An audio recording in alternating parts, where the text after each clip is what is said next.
Hello student, मैं राज sir राज physics classes में आपका स्वागत करता हूं। तो चलिए आज हम लोग अपना सेशन स्टार्ट करते हैं, लेकिन इससे पहले आप लोगों को कल जो होमवर्क दिए थे कि स्टोमाटा पौधे के किस अंग में पाया जाता है, तो ये आप लोगों को बता दें कि ये आंसर होगा पत्तियों में। ठीक है, बहुत सारे स्टूडेंट ने इसमें अच्छा से आंसर भी दिया और जो कमेंट भी किया। तो सबसे पहले चलिए हम उन सभी का नाम ले लें कि कौन कौन जो है अच्छा से कमेंट किए थे और इसका आंसर दिए थे। तो चलिए हम बैक हो रहे हैं, उसके बाद जो है तो यहाँ पे देखिए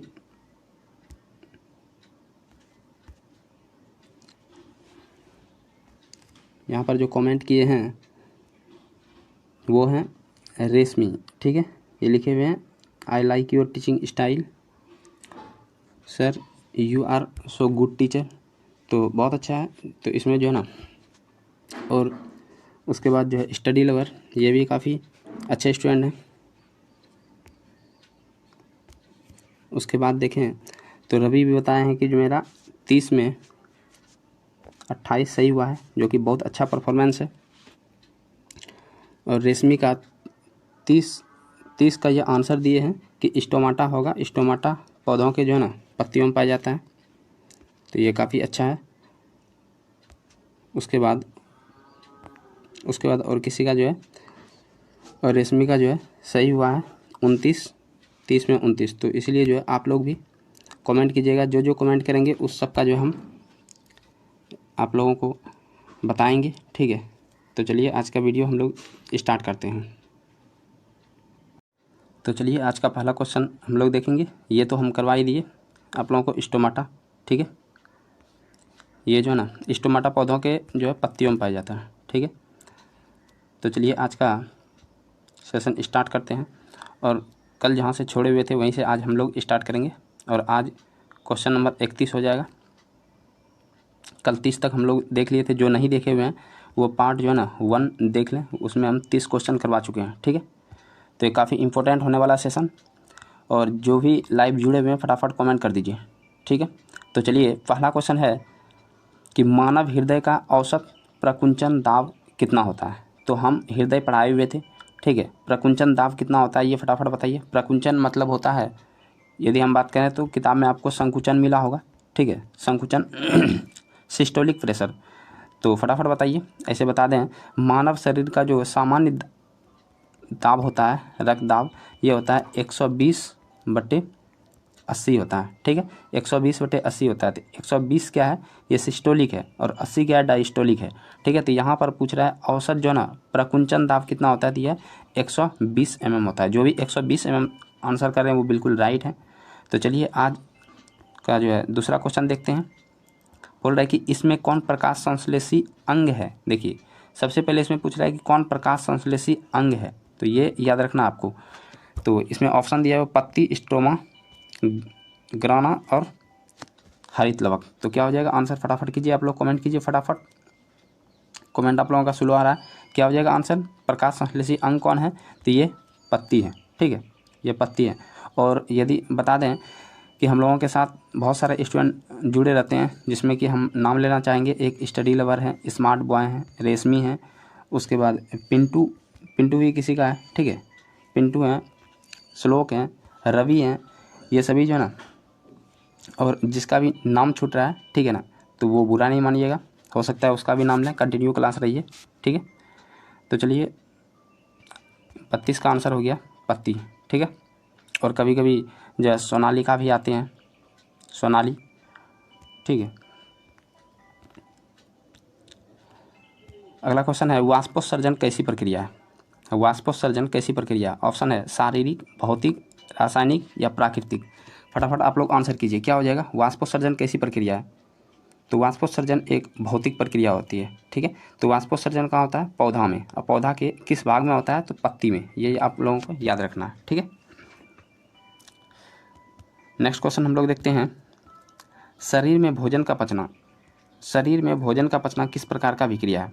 फटाफट बताइए आप लोग, शरीर में भोजन का पचना किस प्रकार का अभिक्रिया है। ऑप्शन है अवकरण, ऑक्सीकरण, उदासीनीकरण या वैद्युत अवघटन। ठीक है, तो फटाफट बताइए, शरीर में भोजन का पचना किस प्रकार का अभिक्रिया है। तो जो भी आंसर ऑक्सीकरण कर रहे हैं वो बिल्कुल सही है, क्योंकि ऑक्सीकरण के माध्यम से ही हम लोग जो ना भोजन का पाचन करते हैं। ठीक है, ऑक्सीजन के हम लोग कल भी देखे हुए थे कि ऑक्सीजन की उपस्थिति में ही ग्लूकोज टूटता है और ग्लूकोज टूटने के बाद हम लोगों को एनर्जी मिलता है। ठीक है, तो इसलिए यहाँ ऑक्सीजन के साथ संयोग करने से यह ऑक्सीकरण अभिक्रिया कहलाता है। ठीक है, तो नेक्स्ट क्वेश्चन देखते हैं। 35 नंबर क्वेश्चन है कि स्वपोषी पोषण के लिए आवश्यक है। फटाफट आप लोग जो है ना आंसर कीजिए। ऑप्शन है क्लोरोफिल, कार्बन डाइऑक्साइड तथा जल, सूर्य का प्रकाश या उपयुक्त सभी। जो भी जानते हैं फटाफट कीजिए। तो हम कल आप लोगों को बताए हुए थे स्वपोषण, जो कल का वीडियो नहीं देखे हैं वो भी जो है ना पार्ट 1 को देख लें, काफ़ी इंपॉर्टेंट है वो। ठीक है, तो यहाँ है स्वपोषण। तो कल आप लोगों को बताए थे कि पोषण 2 प्रकार का होता है। पोषण कितना प्रकार का होता है? 2 प्रकार का। ठीक है, एक हो जाता है स्वपोषण, दूसरा हो जाता है परपोषण। तो स्वपोषण जो है ना किसको कहते हैं? स्वपोषण कहते हैं कि वैसे जो है ना जीव जो अपना भोजन स्वयं बनाते हैं उसको स्वपोषण कहते हैं। तो स्वपोषण के लिए जो आवश्यक होता है, देखिए यदि हम बात करते हैं कि कोई जो है ना ये जो है पेड़ है, ठीक है, कोई पेड़ है, पेड़ ये जो भोजन अपना बनाते हैं, हरा हरा पेड़ पौधा, तो ये अपना भोजन बनाते हैं प्रकाश के उपस्थिति में। प्रकाश के उपस्थिति में, ठीक है, प्रकाश आ रहा है, प्रकाश के उपस्थिति में ये जो है भोजन बनाते हैं और जो है जड़ से खनिज लवण और जल लेते हैं। ठीक है, मतलब भूमि से, ठीक है, भूमि से लेते हैं। उसके बाद ये जो ना वायुमंडल से क्या लेते हैं? CO2 लेते हैं। ठीक है, वायुमंडल से CO2 लेते हैं और सूर्य का प्रकाश तो मिल ही गया। और पत्ती में क्या रहता है? तो कल बताए हुए थे आप लोगों को कि पौधा के पत्ती में क्या रहता है? तो ये जो है ना क्लोरोफिल रहता है। ठीक है, क्लोरोफिल रहता है। इन सभी के उपस्थिति में ये भोजन बनाते हैं, इसलिए इसे प्रकाश संश्लेषण करते हैं। प्रकाश के उपस्थिति में भोजन बनाते हैं, इसलिए प्रकाश संश्लेषण करते हैं। और ये जब भी पौधा भोजन बनाते हैं तो वो दिन में ही बनाते हैं, रात में ये भोजन नहीं बना पाते हैं, क्योंकि रात में सूर्य का प्रकाश नहीं आता है। ठीक है, तो इसलिए स्वपोषी पोषण के लिए क्या आवश्यक है? क्लोरोफिल भी, कार्बन डाइऑक्साइड, जल भी, सूर्य का प्रकाश भी, और इनमें से सभी इसका आंसर हो जाएगा। जो भी इनमें से सभी आंसर करें वो बिल्कुल राइट है। तो चलिए नेक्स्ट क्वेश्चन पे हम लोग जो है ना देखते हैं। नेक्स्ट क्वेश्चन क्या है कि पायरुवेट के विखंडन से यह कार्बन डाइऑक्साइड, जल और ऊर्जा देता है। पायरुवेट के विखंडन से कार्बन डाइऑक्साइड बनता है और जल बनता है और ऊर्जा बनता है। तो यह बोल रहा है ना कहाँ पे ये प्रक्रिया पूर्ण होता है? तो कल आप लोगों को बताए थे, देखिए आंतरिक श्वसन बताए थे। आंतरिक श्वसन 2 तरह का होता है। आप लोग तब तक कमेंट कीजिए जो जान रहे हैं, हम बता रहे हैं तब तक।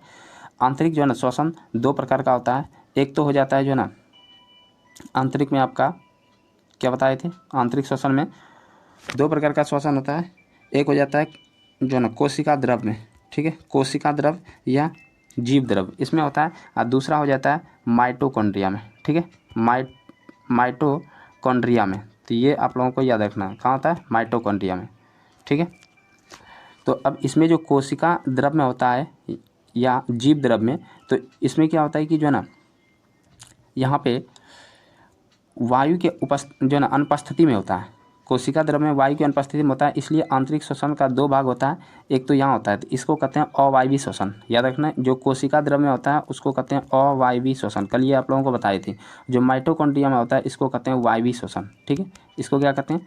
वायवीय श्वसन। ठीक है, तो पायरुवेट का जो विखंडन होता है वह कार्बन डाइऑक्साइड, CO2 प्लस जल और प्लस ऊर्जा देता है। ये पूरा ऊर्जा जो मिलता है ये माइटोकॉन्ड्रिया में मिलता है। ठीक है, आंशिक रूप से जो ऊर्जा मिलता है ये कोशिका द्रव में मिलता है। तो यहाँ पे जो है ना पूर्ण विखंडन कहाँ होता है? तो ये याद रखना है, जो भी माइटोकॉन्ड्रिया आंसर करते हैं वो बिल्कुल सही है, क्योंकि जो यहाँ पर कोशिका द्रव में बनता है तो इसमें पायरुवेट बन जाता है, लैक्टिक जो है ना लैक्टिक अम्ल बनने लगता है ऑक्सीजन के अनुपस्थिति में। ठीक है, तो ये आप लोगों को याद रखना कि पायरुवेट का जो पूर्ण विखंडन कहाँ होता है? तो ये माइटोकॉन्ड्रिया हो जाएगा। ठीक है, ये माइटोकॉन्ड्रियम जो होता है ये जो ना वायवीय श्वसन है, याद रखना वायवीय श्वसन है। तो ये आप लोगों को कल बताए हुए थे वायवीय श्वसन। ठीक है, नेक्स्ट क्वेश्चन पे जो है ना चलते हैं। तो क्वेश्चन है कि जठर ग्रंथियाँ कहाँ पाई जाती है? जठर ग्रंथि कहाँ पाई जाती है? ऑप्शन है आँख में, अग्न्याशय में, यकृत में, अमाशय में। तो आप लोग फटाफट बताइए जठर ग्रंथि कहाँ पाया जाता है? तो हम आप लोगों को पढ़ाए हुए थे पहले पाचन। ठीक है ना, पाचन के लिए हम आहार नाल पढ़ाए हुए थे कि ये आहार नाल का यहाँ से देखते हैं कि जो है ना मुगवा है, मुगवा के बाद जो ना ग्रसनी है, ग्रसनी के बाद जो है ना यहाँ से चलते हैं फेरिंग्स, लैरिंग्स। तो ये तो जो है ना श्वसन का भाग हुआ है। तो यहाँ जो है मुगवा देखते हैं, ग्रसनी देखते हैं और एक ग्रास नली देखते हैं, ग्रास नली। उसके बाद ग्रास नली से यहाँ जैसे बढ़ते हैं तो ये हो जाता है अमाशय। ठीक है, अमाशय, अमाशय के बाद जो है छोटी आंत, बड़ी आंत हो जाता है। ठीक है, छोटी आंत और बड़ी आंत।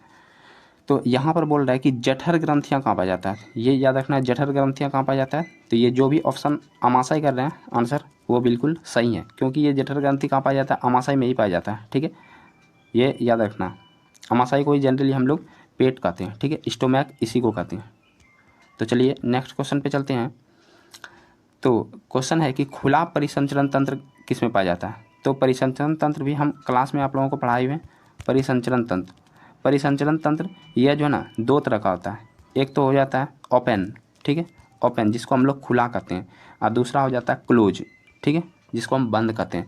तो खुला किस में पाया जाता है, तो ये याद रखना है कि खुला उसमें पाया जाएगा तो वैसा जीव जिसमें जो है ना रक्तवाहिनी नहीं पाया जाता है, रक्तवाहिनी नहीं पाया जाता है, तो उसमें जो है ना खुला परिसंचरण तंत्र होगा। ठीक है, तो जैसे हम लोग इसमें आप लोग जो है ना बता सकते हैं ऑप्शन के अनुसार। ऑप्शन दिया है मनुष्य, कॉकरोच, घोड़ा और ऊँट। तो मतलब कि जिसमें रक्तवाहिनी नहीं, रक्तवाहिनी मतलब हो गया क्या, धमनी और सीरा नहीं होता है, तो उसमें खुला परिसंचरण तंत्र पाया जाता है। तो यदि हम बात करें इसका आंसर तो कॉकरोच हो जाएगा। ठीक है, तो कॉकरोच में यदि आप देखिएगा कॉकरोच को उल्टा करके, तो उसका जो है ना रक्त क्या होता है ऊपर से नीचे आने लगता है। ठीक है, तो ये जो है कॉकरोच क्या है, कॉकरोच में एक खुला परिसंचरण तंत्र पाया जाता है। परिसंचरण तंत्र क्या कहते हैं, जो रक्त को, ठीक है ना, या खाद्य पदार्थों को एक स्थान से दूसरे स्थान ले जाता है। परिसंचरण मतलब क्या होता है कि कोई भी जो है ना पदार्थ को एक स्थान से दूसरे स्थान ले जाने वाला। परिसंचरण तंत्र में कौन कौन आते हैं परिसंचरण तंत्र में, तो बात करते हैं परिसंचरण तंत्र का मुख्य जो अवयव है ये रक्त है, दूसरा रक्तवाहिनी, रक्त और रक्तवाहिनी, और तीसरा परिसंचरण तंत्र में आता है हृदय। याद रखना हृदय, ये तीनों मिल के, तीनों जो है ना मिल के परिसंचरण तंत्र का निर्माण करता है। ठीक है, तो कॉकरोच में किस प्रकार का पाया जाता है, तो खुला परिसंचरण तंत्र। अब बात करें कॉकरोच का जो खून होता है, कॉकरोच का खून ये लाल ना होके सफ़ेद होता है। कैसा होता है, सफ़ेद। कारण क्या है, तो कारण भी आप लोगों को याद रखना है कि कॉकरोच में आरबीसी नहीं पाया जाता है, आरबीसी नहीं पाया जाता है, जिसके कारण इसका खून कैसा होता है, सफ़ेद होता है। ठीक है, तो फटाफट आप लोग कमेंट कीजिएगा। तो अगला क्वेश्चन है, पौधों में पाए जाने वाला गाढ़ा दूधिया उत्सर्जित तरल पदार्थ को क्या कहते हैं। ऑप्शन है लेटेक्स, रेजिन, गोंद या टैनिन। तो फटाफट बताइए इसका आंसर क्या हो जाएगा। तो आप लोगों को क्लास में भी हम पढ़ाए हुए हैं, जो ऑफलाइन के स्टूडेंट हैं वो सबको पढ़ाए हुए हैं कि जो है उत्सर्जन जो है चैप्टर में पढ़ाए हैं, उत्सर्जन चैप्टर में पढ़ाए हुए हैं कि पौधों में पाए जाने वाला गाढ़ा जो ना दूधिया उत्सर्जित जो है तरल पदार्थ को क्या कहते हैं, लेटेक्स कहते हैं। ठीक है, इसका आंसर जो भी लेटेक्स कर रहे हैं वो बिल्कुल सही है। ठीक है, लेटेक्स होता है। तो याद रखना लेटेक्स मतलब क्या, जैसे मान लीजिए कि हम लोग देखते हैं जो है ना ये पेड़ है, ठीक है, ये पेड़ है, तो पेड़ के देखते हैं कि छाल से जो है ना पेड़ के पास से कुछ कुछ जो है अपशिष्ट पदार्थ इसका निकलता है। जैसे कि आप लोग बबूल का पेड़ देखे होंगे, ठीक है, तो बबूल के पेड़ में देखे होंगे कि बबूल के पेड़ से जो है ना गोंद निकलने लगता है, गोंद निकलता है। ठीक है, गोंद निकलता है, तो वो गोंद क्या होता है, वही गोंद जो है ना इसका अपशिष्ट पदार्थ कहलाता है। ठीक है, तो उत्सर्जित पदार्थ कहलाता है। तो उत्सर्जित पदार्थ जो निकलता है उसको कहते हैं लेटेक्स। क्या कहते हैं, लेटेक्स कहते हैं। तो नेक्स्ट क्वेश्चन हम लोग देखते हैं। नेक्स्ट क्वेश्चन है कि यूरिया रक्त में कहाँ प्रवेश करती है। यूरिया जो है वो रक्त में कहाँ प्रवेश करती है। ऑप्शन है फेफड़ा, यकृत, श्वास नलिका या वृक्क। फटाफट बताइए, जल्द से जल्द आप लोग कमेंट कीजिए कि यूरिया जो है रक्त में कहाँ पाया जाता है, कहाँ से प्रवेश करती है। सॉरी, यूरिया रक्त में कहाँ से प्रवेश करती है, फटाफट बताइए। तो हम ये आप लोगों को पढ़ाए हुए हैं, ठीक है, पढ़ाए हुए हैं कि यूरिया जो है ना रक्त में प्रवेश करती है वो कहाँ से, तो यकृत से प्रवेश करती है। यकृत को हम लोग लीवर कहते हैं। ठीक है, क्या कहते हैं, लीवर कहते हैं। और बताए हुए थे आप लोगों को कि लीवर से जो है ना, लीवर या बिलिरुबिन और बिलिवर्डिन पदार्थ, तो लीवर ऐसे बिलिरुबिन और बिलिवर्डिन, तो ये आप लोगों को बताए हुए थे अपशिष्ट पदार्थ होता है, जिसके कारण जो है क्या होता है, जो मल होता है, ठीक है, मल का जो रंग होता है वो पीला होता है, बिलिरुबिन और बिलिवर्डिन के कारण। यदि जो ना बिलिरुबिन और बिलिवर्डिन शरीर में बढ़ जाता है तो इसी के कारण एक बीमारी होता है जिसको कहते हैं पीलिया। ठीक है, पीलिया बीमारी किसके कारण होता है, शरीर में बिलिरुबिन और बिलिवर्डिन का मात्रा बढ़ जाने से पीलिया बीमारी होता है। ये आप लोगों को याद रखना है।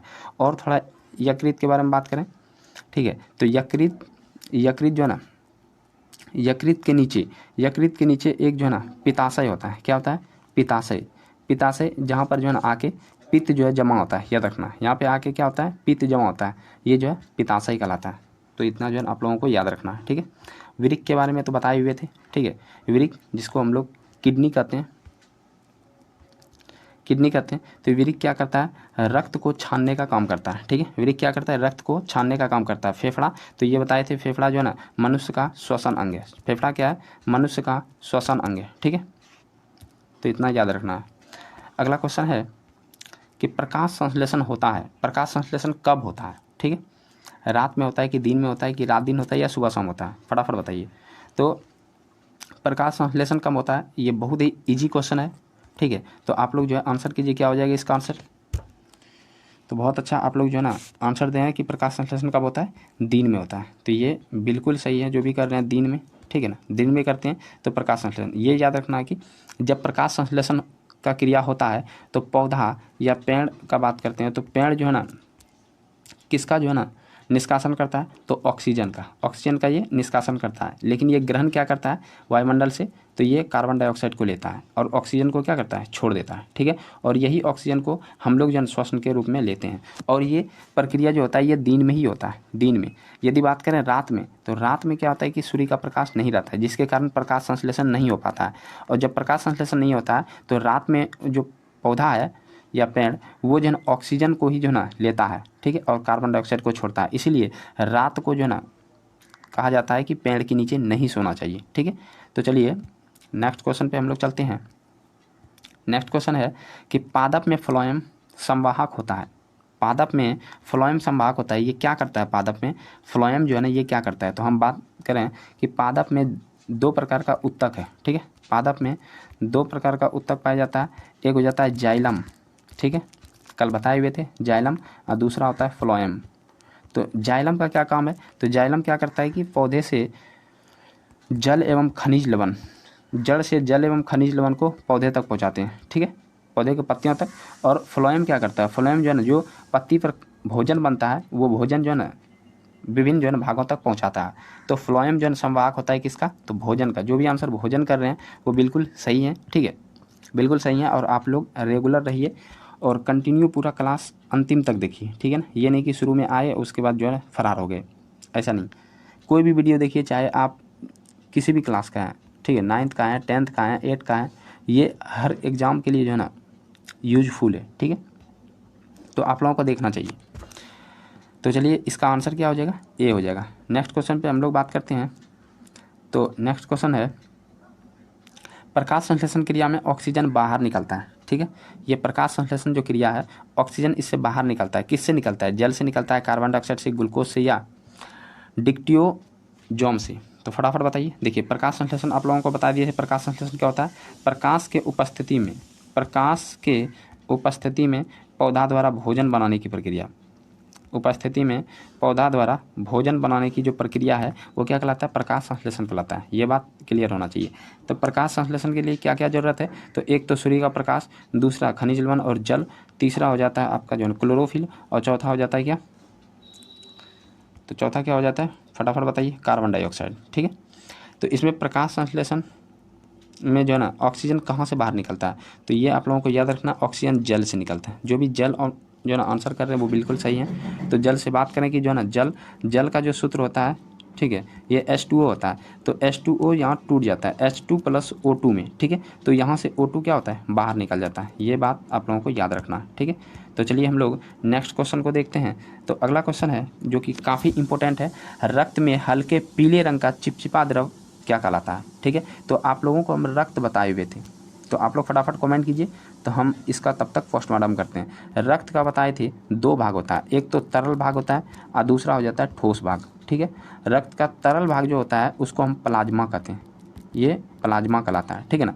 तो प्लाज्मा क्या होता है, हल्का पीला रंग का चिपचिपा जो है ना द्रव होता है। याद रखना प्लाज्मा क्या है, हल्का पीला रंग का चिपचिपा द्रव होता है। तो इसका जो है ना आंसर, जो भी प्लाज्मा कर रहे हैं वो बिल्कुल सही है। और इसी तरह आप लोग जो है कंटिन्यू आंसर देते चलिए। लेकिन एक क्वेश्चन आप लोगों को देते हैं, फटाफट बताइएगा कि प्लाज्मा से यदि हम फाइब्रिनोजेन, ठीक है, प्लाज्मा से यदि हम फाइब्रिनोजेन निकाल दें, ठीक है, माइनस कर दें, तो ये क्या बचेगा, ठीक है। तो जो बचता है उसको क्या कहते हैं, फटाफट ये क्वेश्चन आप लोग आंसर कीजिएगा। तो फिर से सुन लीजिए कि प्लाज्मा से जब फाइब्रिनोजेन जो है ना प्रोटीन निकाल देते हैं तो इससे जो है ना क्या बनता है, उसको क्या कहते हैं। ठीक है, तो फटाफट बोलिए। तो तब तक हम लोग चलते हैं नेक्स्ट क्वेश्चन, जो जानते हैं फटाफट वो आंसर कीजिए। अगला क्वेश्चन है कि प्रकाश संश्लेषी अंगक किसे कहते हैं। ठीक है, प्रकाश संश्लेषी अंगक किसे कहते हैं। तो ऑप्शन है पत्ती, हरित लवक, क्लोरोफिल या क्लोरोप्लास्ट। तो फटाफट बताइए प्रकाश संश्लेषी जो है ना अंगक किसे कहते हैं। तो जल्द से जल्द बताइए आप लोग, प्रकाश संश्लेषी अंगक किसे कहते हैं।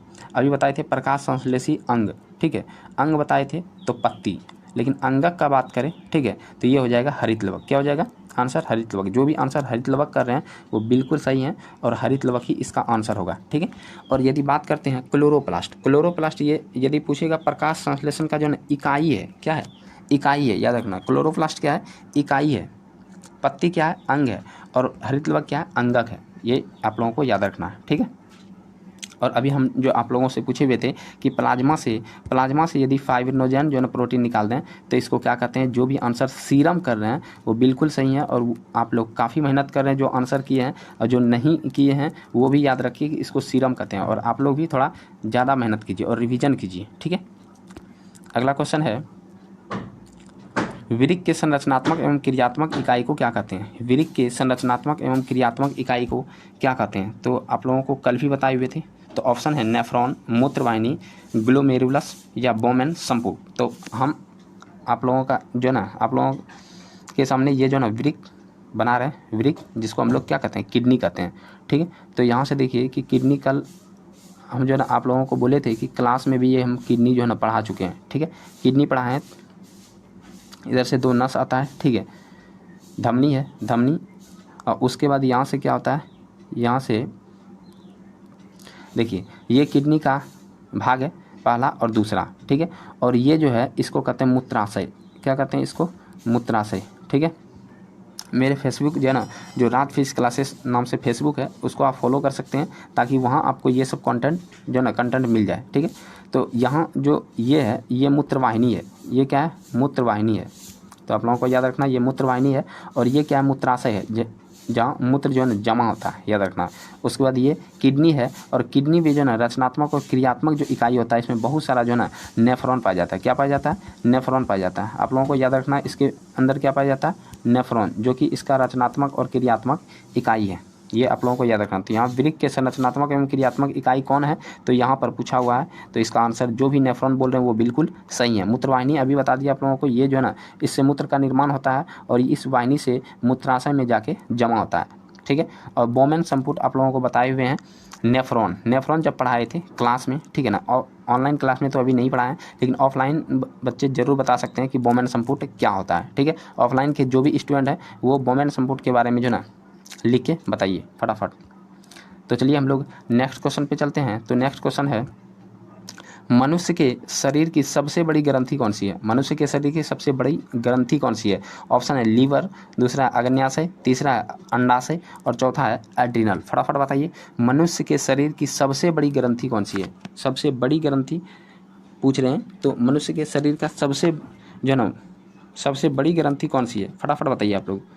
और काफ़ी अच्छा है कि आप लोग कमेंट करते जा रहे हैं। ठीक है, तो जल्द से जल्द बताइए क्या हो जाएगा इसका आंसर। जो भी इसका आंसर लीवर कर रहे हैं वो बिल्कुल सही है। इसका आंसर क्या हो जाएगा, लीवर हो जाएगा। मनुष्य के शरीर की सबसे बड़ी ग्रंथि बात करें तो लीवर, इसको हम लोग यकृत कहते हैं, इसी को उर्दू में हम लोग जिगर कहते हैं। ठीक है ना, जिगर कहते हैं, ये आप लोगों को याद रखना है।